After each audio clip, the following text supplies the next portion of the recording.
Општина Карпаш, согласно своите надлежности, покрај интензивираните активности за чистење на јавните површини, во наредниот период ќе ги зголеми инспекцијските контроли на терен.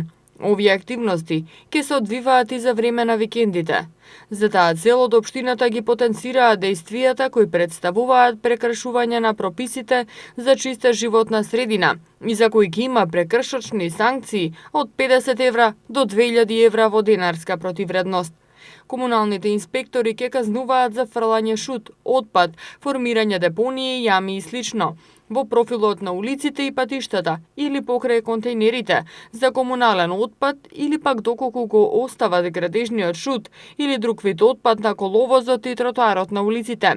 Испуштање отпадни или други води, нанесување кал, градежен и друг материјал на коловозот и тротоарите на улиците. Ке се казнува и попречувањето на пешачка патека и улица, противправно прекопување на коловозот, оставање пречки и друг материјал на коловозот, пешачката патека или тротоарот и неовластено поставување разни препреки, оштетување и уништување на урбана опрема со обраќајни знаци, патокази, семафори и друга опрема која е во функција на патеките, улиците и други јавни површини. Исто така ќе биде казниво со парична казна од 50 до 2000 евра, како и отворање и отстранување на капаците на уличните шахти и решетки.